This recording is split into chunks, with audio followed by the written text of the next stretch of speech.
All right, y'all. So let's talk about this. So I saw an interview with Andrea Ward and Errol Spence, and I basically just want to talk about some things that Errol Spence said about what happened the night him and Crawford fought. Now, of course, you always have people who ain't never trained, never did nothing. They know so much about boxing. Everybody's lying when they don't like the fighter. The fighter's telling the truth when they like the fighter. I thought, and let me make this clear. I thought Crawford was just going to have to be Crawford, and that he might not want to stand there and trade when he don't need to. But I thought he was just going to basically just be smart. That's all. Just do it. Just be Crawford. I thought Spence was going to have to be different in the sense of I didn't think that his usual style of that just coming forward, trying to roughhouse Spence on Crawford, I didn't think that was going to work. I felt like he was going to have to give him different looks.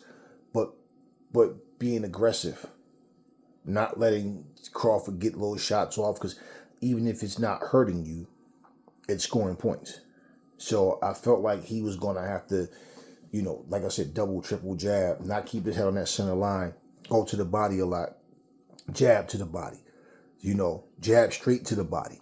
You understand? Jab straight up top. Like, it was going to have to be, I'm a boxer puncher, Crawford is a pure boxer, and I got to fight to my strengths, but I got to give him different looks. So when I'm with him upstairs, downstairs, combinations, different angles, just pivot, but keep that pressure on Crawford, not letting Crawford get comfortable. In fact, I want to make Crawford fight more than he wants to. You understand what I'm saying? And the thing is, I didn't know if Spence was capable of doing that, because even when I heard Spence say before, I can box and jab, move and all that, but that's boring to me. Well, see, that's the thing. Your skill set should not be limited. Back in the day, there was a saying, you fight a boxer, you box a fighter. Well, the whole thing with that is you have to do what's necessary. And that's why you have to be able to adjust, readjust. This is why you train. So all these years of you training, you don't just forget how to fight on a fight-by-fight basis. At least you shouldn't. But anyway, when I watched the fight, the way Spence was fighting, like he was just going for a home run with everything he was throwing, no real strategy, nothing. Now, I don't know what's going through his head. I don't know what his body feels like. I don't know that. I'm watching from the outside looking in. He's just not looking good. He's like, what the fuck? He's just getting hit. Crawford was landing shots that didn't even look hard. And he's going down. He hurt him to the body. And we saw the fight. Now, Spence said he had to get the cortisone shot for one of his ribs was hurt. I don't know if it was actually broken or just hurt, whatever it was, but he said that he wasn't sparring he didn't spar for 6 weeks. And that with the rib being like that and not being able to spar, it was hard for him to take the weight off. I remember when he said he definitely won a rematch, but he said, but at 154. And you got these immature people, oh man, y'all making excuses like you dumb bastard. I'm not making anything. He's the one said it, dumbass. I'm just repeating what he said. I'm saying outside of him outgrowing the division, and let's look at it. Did he come back and is his next fight against Tim Tszyu going to be at 147 or 154? So it's not like he stayed at 147. I'm saying at the time, he's obviously saying that he wants the rematch, but he probably physically feels better at 154 because maybe it's draining him to fight at 147. Well, it's draining Crawford too. Everything is this little tit for tat childish shit. So I'm like, man, listen, you motherfuckers, we'll talk to somebody else till y'all get cursed out because y'all just running y'all mouths out of fanboyism. Everything that he said, it's weird how the fanboys get in their feelings making videos. Man, I lost all respect for Crawford, for Spence, because Spence wasn't making no excuses or saying nothing the entire time, and y'all still was talking shit. Shit happens at weird times. The problem with boxing is because we get all these so-called fights supposed to happen. You got fighters yelling, sign the contract, send the contract, send the contract. Like, let's just talk, but then nothing happens. Then when you get the biggest fights do happen, something goes wrong, and then it's like boxing just can't win for losing, right? But from what I understand, Terrence Crawford may be helping Errol Spence train for Tim Zill. So even if for that to be the case, don't you think if Spence was talking a bunch of shit, Crawford wouldn't? Well, why would Crawford help him? But then too, let's think about this. Fighters have moles in camps. You and I don't always hear about it. We don't always hear about it, but they do this often in boxing. Somebody in that room could be sitting there taking pictures or whatever, or whoever it may be, as a reporter or whatever, and they'll come back and they find things out. If a person was injured in sparring and training, or something is not right with a person, and they come back and this person, like they hear things. That's what the mole does. But we don't know, and I really don't care about all what was said and who did what and what happened.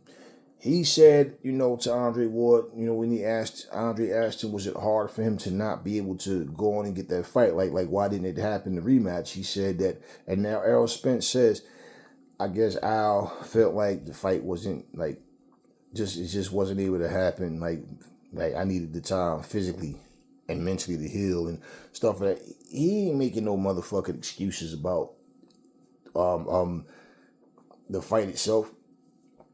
At 100%, we don't know what would have happened. But I still think Spence would have had to do more than what he normally does. Simply because if you're not giving Crawford different looks and you're doing like the same repetitive shit, just going for the knockout, Crawford's smart. He's going to see that shit coming. You understand what I'm saying? And So you're going to have to do things in a different way, be more sharp, more polished, not just stand there looking for the knockout. I still feel that. And I'm not saying, I don't know what would have happened if look, bottom line is I'm looking at the best chances that Spence had to win and what he could have done to win in that sense. But for what he is saying, let me just say this, right? The reality is he can't change what happened. Crawford's retired, so there'll be no rematch. The only thing Errol Spence can do is go forward.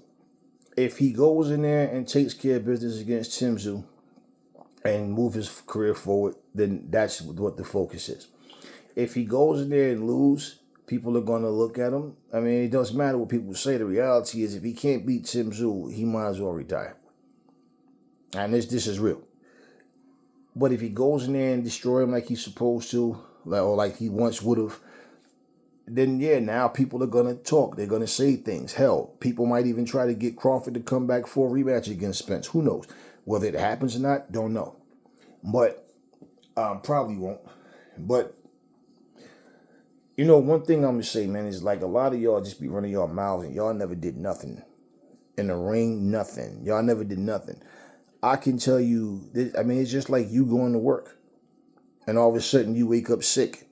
Like, damn, I was fine last night. Now imagine the people at your job talking to you as if you're lying. Like, well, how are you sick all of a sudden? You were fine yesterday. Like you get offended, right? And you have something to say about it. You act like a fighter can't get sick. Fighters shit happens all the time.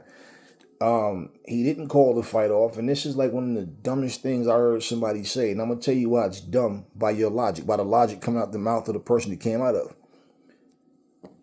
You motherfuckers already was saying Crawford is too good. He's going to beat Spence. Spence ain't got a chance, right?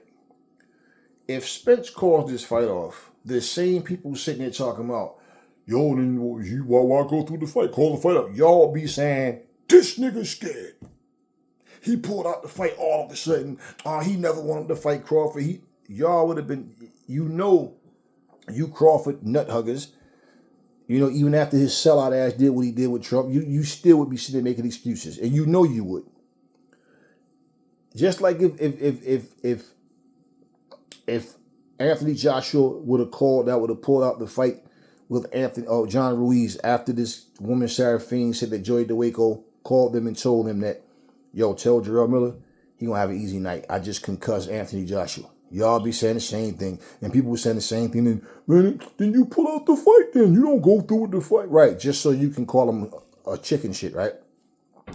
Well, he was talking about feeding his family and making the money and not blowing the opportunity. So he went through with the fight. Larry Holmes, when he came out of retirement, he was retired for 3 years. He came back. He didn't even have a full camp, and they paid him $3 million to fight Mike Tyson. He came back and got that $3 million. Okay, making all these hate videos and talking all this. You lost respect for Spence. Spence is a bitch and all this and that, and all the name calling and bullshit. But at the same fucking time, man, you got Canelo fans out here calling Crawford a coward because he refused to fight him in the rematch. I think that's bullshit too. But at the same time, what the fuck do you think your opinion does? It does nothing. But I say for y'all, start training to do something and see what it feels like. Because I mean, sometimes your body just go through things. And his came from training and things that was going wrong. I mean, I can remember I had a situation with myself. And all of a sudden, man, I got through that. No problem. But I got through that, man, I'm back in top shape. I'm ripped. I'm solid. I'm right.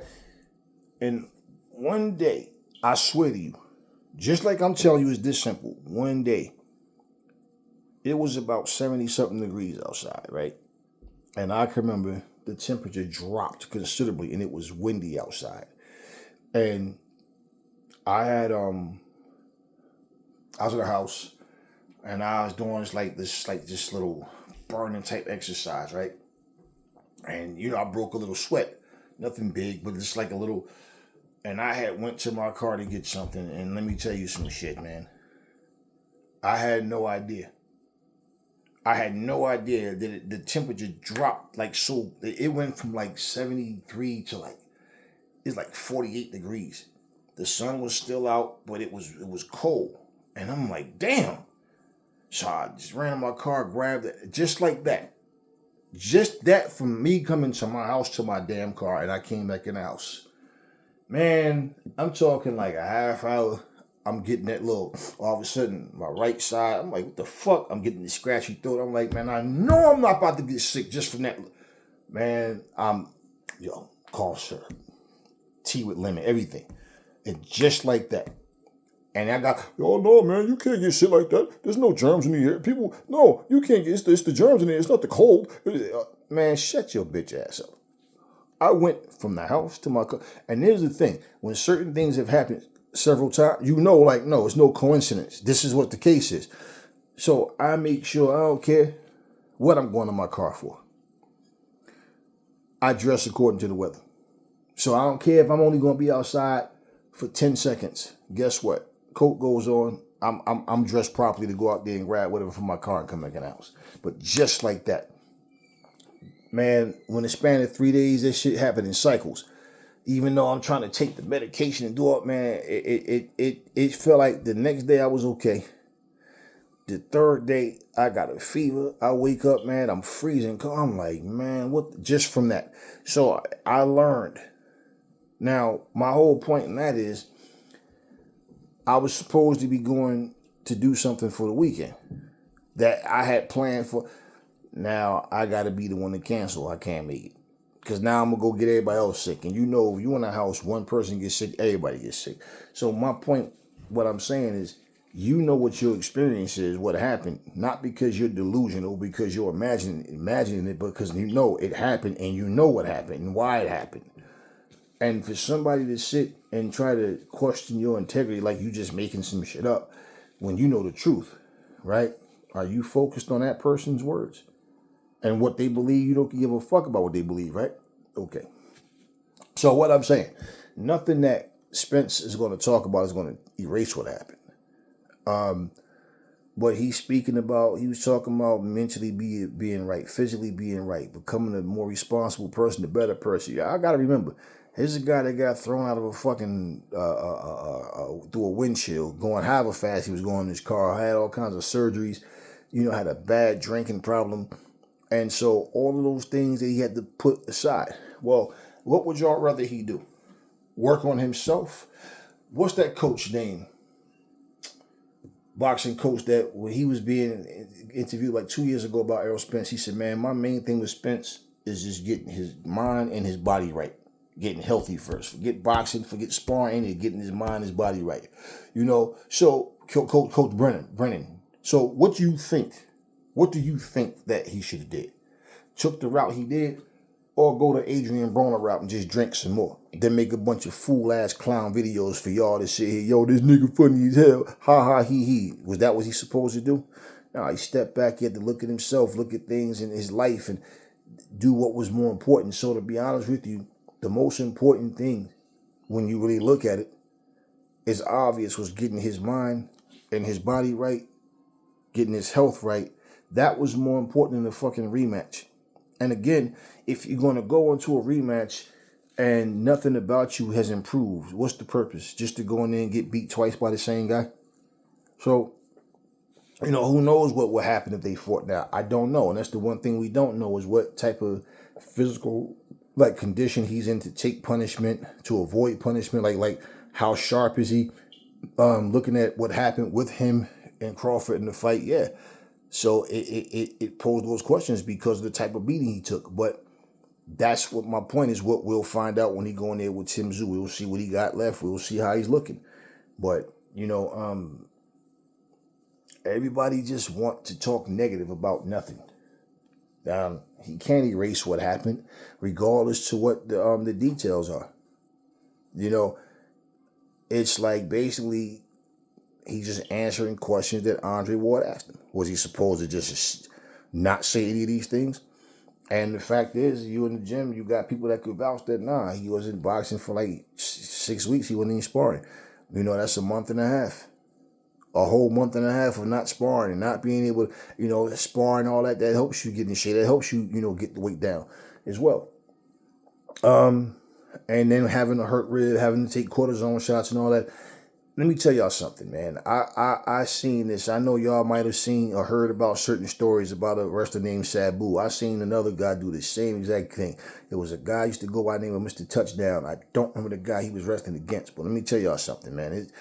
I remember this dude, what happened, they did a backstage segment while a guy was I think he's going or coming from his car, something he was doing, and this guys came and attacked him backstage.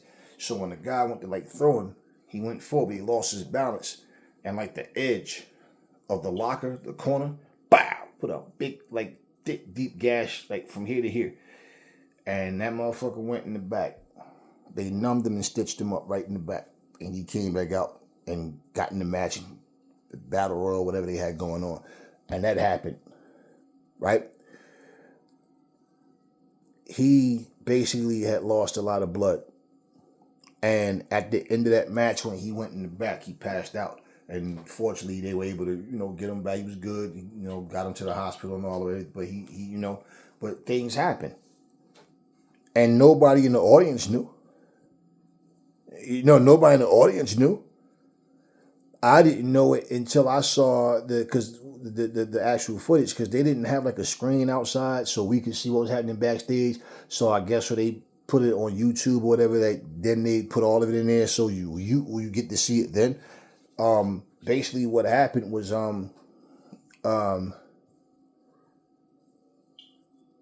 he came out to talk about how he got attacked backstage, but he really got busted open, had to get stitches, and went in the ring and finished. Went and got in the battle royal and won the motherfucker. So what I'm saying, things do happen. We know things happen. And when things happen, again, you want to pick and choose. So if Crawford said the same thing, Crawford fans would believe him. Spence said they don't believe him. So maybe same thing. Maybe Spence fans would deny it if Crawford said it. But at the end of the day, it is what it is, man. And y'all some lying ass motherfuckers. If y'all say I knew it was gonna go that bullshit, ain't not one of you motherfuckers thought that Terrence Crawford was going to beat the shit out of fucking Spence the way he did. Most people that thought Crawford was going to win said they thought he would win, but in a tough fight, just edge it out on points. The people that thought Spence was going to win said they felt like Spence was going to be in a position where he starts to hurt Crawford. And Crawford can't get shots off, and he's more in defensive mode. And like the later rounds, like the maybe last 2 or 3 rounds where Spence is at a point where he starts to like really hurt Crawford, start to catch him with big shots. And you know, those are the shots that the judges see that really, knocking the sweat off your head and, knocking the guy face up and all that kind of stuff. So bottom line, nobody talking about he's just gonna beat him every round, knock him down multiple times, and then nobody seen that shit like happening that way. But regardless to how you saw it, what happened. Regardless to what the details are, what's happened, has come and gone. I think Spence Crawford 2 was off the table, and regardless, even if it did happen and Spence win, well, then y'all gonna say he waited for Crawford to get old. Like it's so much BS. But one thing that I see in Spence, which is a good thing, it's a great thing, he's not dwelling on it. He's not worried about this revenge thing away. He's not focused on that. He's focused on going forward in his career and still be in a position to make big money. That's what he's looking at. So he's not bitter. He's not focused on that. And throughout the time where there was no rematch and sitting back and going back looking at that footage and just knowing what, I'm pretty sure that shit bothered him, man. Like, hell yeah, why wouldn't it? Especially the way he lost. And people were saying, here's the thing. Crawford fans was low-key saying, man, something wasn't right with Spence. Like, it was more than just Crawford winning. And I said that. And I said it from when I saw the fight. I said, Crawford ain't do nothing special. Maybe people, oh my God, Crawford is such a mastermind. I'm like, nah, man. It ain't. Crawford is just doing Crawford. He's taking advantage of the mistakes that Spence is making, but Spence just looked wild and was just fighting like real desperate from the first round, just throwing a bunch of wild shit. And when he was hurting him with shots that didn't even look hard, I remember you heard it with the one body shot. And I don't know if that was the bad rib or how it went, whatever, but I remember him hurting Spence with a body shot. But nothing Crawford was landing was like some lethal, like just looked like explosive hard punches. He just catch him and all of a sudden Spence is going down. I'm like, all right, watching the fight, something just, man, why is, and I'm saying to myself, why is Spence fighting like that? Spence looked horrible. So, things happen. Deontay Wilder broke his hand. I forgot who he was fighting against. He had broke his hand in the fight, and you can see that he stopped using it on that hand. I remember William Joppy. I think he fought Julio Cesar Green. And I remember William Joppy, he hurt his hand in the fight, and he stopped using it. His right hand stopped using it. And then towards the end of the fight, he started trying to use it a little more. Julio Cesar Green won the fight on points. The rematch, William Joppy won, and he won it decisively. And yeah, he hurt his hand. Now, people going to say, oh, he making excuses because the guy fucked his hand up in the fight. I mean, we've seen so many things happen. Some things happen, and the fighter may never say what happened or what he was experiencing, and they don't look their best and they lose. But I said, you go back and look at the fight yourself. What did Crawford do special? Crawford just, like I say, he took advantages of the bad mistakes that Errol was making. We never seen Errol look so bad in that ring. Errol looked terrible. And I said the same shit. Like, nah, Errol fought like, damn, like, I'm like, what the hell was he doing? But now when he's speaking, say what he say. People were saying he making excuses, and he making excuses about what, man? Look. There's times I went to work, I had the flu. There's times I've done certain things. I remember I let a motherfucker get under my skin one time playing basketball, right? I wasn't even dressed to play basketball. This is one of the real shit. I had woke up, took my shower. I just had on some shorts, sneakers. I just slid my feet in the sneakers, not to go outside and shit. I just went out, and dude was talking like, "Yo, man," he just kept trying to challenge me. And then he said, "The one thing that you just don't say to Aries." All right, Aries, if you scared, man, you know. I said, "What?" I said, "Motherfucker, get the ball." He wanted to beat me so bad because they never could beat me. All the times I would always win. And this particular day, I had no socks on. Like I said, I just put my feet in the slippers. I mean, in my sneakers. And I didn't even have these motherfuckers tied. So now, you know what? Man, let me tell you some shit. I had a blister under my foot almost the length of my whole foot. That shit was painful, especially when I stopped and my adrenaline. Oh my God, that shit was painful. I'm talking about the whole, and I'm like, yo, I got mad at myself. I won. But I got mad at myself for the fact that I even let this motherfucker. I told him, I said, "Motherfucker, watch your mouth." And he like, "Nah, Aries, man, ain't like that. You know, I just wanted to play, man. But then you still won too." Man, now I'm out of commission for like almost 2 weeks, man. I couldn't put no pressure on my foot. I'm like, damn. And I was like mad at my fucking self.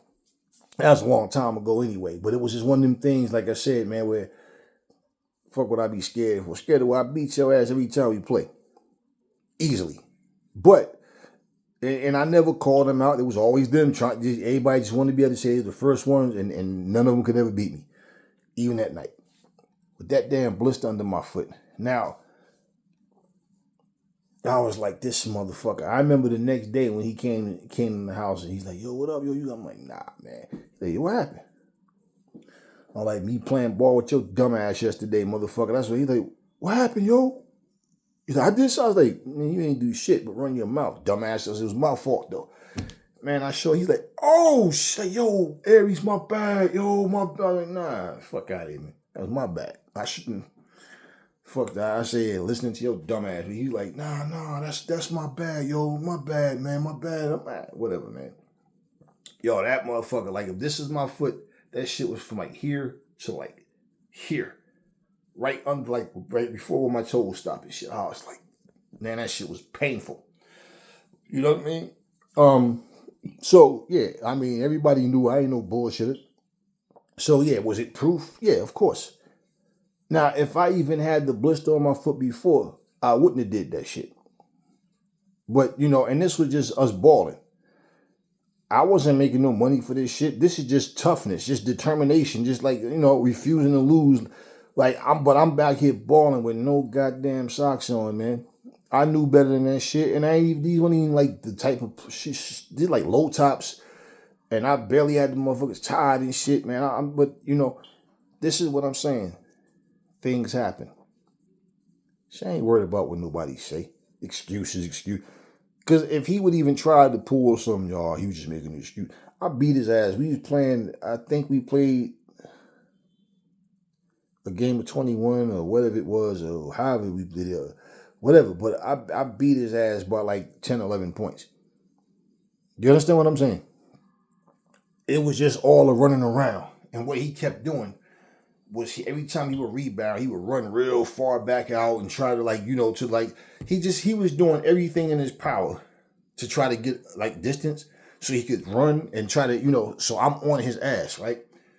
But yeah, man. And the whole time we balling, I'm fucking his feet up. I'm fucking my damn foot up. And then we played twice. In both games, I beat him badly. But when I started to feel like, damn, something ain't right in my foot, it was too late. And then I played the whole second game. You understand what I'm saying? Now I'm like, yo, if we're going to do a best out of 3, I just beat you twice back to back. And all that running and that, man, the friction of that material on my damn foot. And you know, walking shoes are not the type of shoes to play basketball in. But that was my stupidity. Now, the fuck would I have to make excuses for anything? So even, and let's say if it would have been a close game, and I'm saying my mobility wasn't there with my foot, and he knew. That's the thing. He knew. And he even said, he's like, yo, I knew something wasn't right. I knew it looked like you wasn't like, because it was a time where you wasn't really on me, but you could jump. So it was like you would get in, like, and I knew you wasn't tired, but I'm like, you still was like, bothering my shots and stuff. And so, yeah, that I mean, it's one of those things. But he tried to take advantage and he couldn't. So when people talk about somebody making excuses and they saying this and they saying that, the fight happened, is over with, man. But he was just answering questions that Andrea Ward was asking. And I felt like when he said what he said, I listen, when I know when that boxing ring shit happens, so I'm never really shocked about nothing. But the way he fought, desperate, just winging shots, not trying to use any real skill at all. Even when he was doubling and tripling the jab, he was doing it in such a lame way. Like, come on, Errol, what are you doing? Like, Errol, the people he did. No, he ain't do what the fuck I was saying. He ain't. The execution wasn't there. The timing, everything, nothing was there. And he was doing it so basic, and Crawford was able to just nullify all that shit. Like I said, he was going to have to be a little different. And I feel like 100% Spence said, look, I feel like, put like this. Some fighters can beat each other. You only know when they fight more than once and then one guy win and then the other guy win. Okay, as it stands, Crawford beat him and they never had a rematch. Going forward is what's important. And the fact that Spence understands that if he still has a lot left in the tank, enough to, beat the guys that's out there, only time will tell, and that's really what matters. Because the truth is, you can't go back and redo, what's already been done. I just thought the interview was interesting, and more so than the whole fact that he lost, it's like the whole point about him getting his life together, stop drinking, being a family man, being more responsible, he didn't have multiple accidents. See, these are things that y'all don't think about. All y'all focused about is being able to brag about, the guy you wanted to win type of thing. But that's his life, and he made a turn for the better, because getting drunk and you a fight on top of that, and you getting drunk and had all these damn accidents, and every time you turn around, man, Spence doing the interview and he sound drunk, he look drunk, and so all those things is what he was talking about, changing his life for the better. When Coach Brennan was saying, he said out of his own mouth, he ain't worried about no rematch or Errol jumping in the ring. He said his main focus, his main concern with Errol was getting his life together, physically, mentally, just getting himself together, making sure that he's okay. And that's really what it comes down to. Because when these motherfuckers is tired of cheering for you, and you old news now, and a new, younger you come along, yeah, they'll show you exactly what you mean to them. And regardless, at the end of the day, it's your life, man. I was sitting here looking at it. I've seen the pictures before, but I was just sitting there looking at the pictures today of Wilfredo Benitez. His last days on this earth, laying up in that bed, man, eyes closed, just suffering, man. My dad, I can remember him walking around upright, out there doing backflips in the backyard and all that. My dad was one of them rugged dudes, man. And now my dad laying up there in the damn fetal position in the bed, 83 years old. You understand what I'm saying? And he looks like, when my father, he lays down, his hands always clamped together. He talked real slow.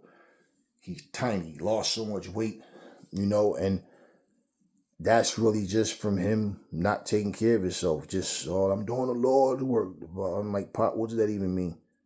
You can't exercise, you can't walk, you can't get on the treadmill, you can't do none of that, because what does that even mean? They got to do anything. You doing the Lord's work. Just walking around praying all the time, praying, watching the news, praying. Oh, Jesus. Every time you hear a bad story, right? And, all his friends, his age, they walk on their own, get around just fine. His wife get around just fine. But some people get hit differently. And this is where you got to, look at things that, you start to think about what's important more and more.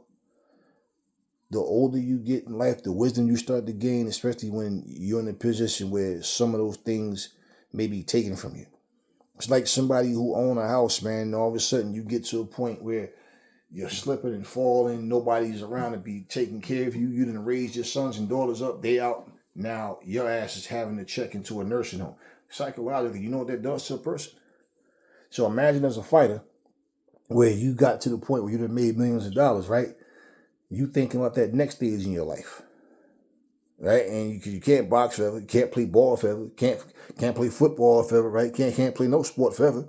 So you get to that point where you thinking about the next stage and what you're going to do, how you're going to do it, and all of these things, and just the thought of, man, when will my last fight be? You know, do I still got it? Like questions that fighters start asking themselves. You know, it's a positive for him to be at a point where he feels confident to get back in the ring. And for his own sake and his, you know, his team, you know, you like to know that if like a fighter team is being real with him, like if Spencer's looking like shit in training, or he's just looking like, nah, you know when the fighter has it or not. Y'all guys might, I don't know, some of you might remember who'd been here from day one. But I remember when David Haye was fighting Tony Bellew in that rematch. Because remember the first time he had the situation with his Achilles tendon. And in the rematch, I remember I was watching him train.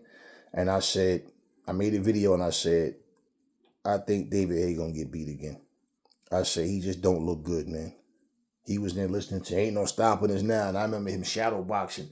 The way his legs, his stance, his movements, even like the speed of his punches, how the speed wasn't there like it was, how he was leading with his shots. When he was hitting the bag, I didn't like the way he was pulling his arms behind his back. And as you can see, his timing and everything was off. When he fought Tony Bellew in the rematch, he was completely just like he couldn't do anything with Tony Bellew. So, I mean, you know, I've said as much as I need to say. Well, let's think about excuses before I close. Teofimo Lopez got his ass whipped by Shakur Stevenson. You know what he said when he was asked what went wrong that night? He said, I think like my dad was like, you know, like he's like he was, you know, not really focused, man. He was, you know, like his mind was on Terrence Crawford and this and that, and everything other than the actual fight. Let me tell you something. If your dad was out of focus and one of them rounds, you should have been like, Pop, get focused, man. You're not giving me the right information, or something to that effect, right? So basically, you can't take the blame that you just went in there and wasn't good enough to beat Shakur. You basically got to blame it on your dad. He wasn't focused. So without your father giving you proper instructions, you yourself didn't know what to do. You don't know what kind of instructions Shakur was getting or what Shakur was just doing on his own. All you know is you got your ass whooped easily. And the excuse was his dad wasn't really focused. He's thinking too much about Crawford. Why? You're not fighting Crawford. If you would have won that fight, you wasn't fighting Crawford. At no point in your life or your career was you going to ever fight Crawford. Not even the same weight class. Not to mention the dude's retired, but you were never going to fight him. So that's what you call excuses. You know, anyways, it is what it is. Whatever happened, happened. My focus is not so much what Errol Spence said in terms of debating it. It's just more like, we'll just see what Errol Spence look like going forward. Hopefully for himself, he still has a lot left in the tank. So life after boxing, that he'll be healthy and don't have a whole lot of pain and reoccurring injuries and all that type of stuff. You know, it's a grueling sport. Things happen, plus with the accidents and everything. So for him to stop drinking, for him to be in a position of, you know, being that dad to his kids, to, you know, just getting things in order and understanding what's important. That's key. Otherwise, when you want to win so bad, but you just don't know what to do, you end up wallowing in pity, and the drinking gets even worse. And the thing about with Errol is Errol was on top, but the drinking at some point it catches up. And this is why I said when I look at him and his journey, then I look at the Adrian Broner situation, and I see this dude sitting there. I don't know if they want to plane, a train, whatever the hell they were. And this motherfucker was drinking to the point he almost threw up. Somebody sitting across from him tried to take the cup from him, and he just like, oh, and I'm looking at him, And all you see in the comment section is LOL, LOL, LOL, LOL. Yo, Adrian feeling nice right about now. Yo, Adrian chilling, yo. Yo, I like this nigga, yo. Of course you would. Somebody's always living their best life when they're destroying themselves to ignorant black folks. Good for you, Errol, that you got your shit together.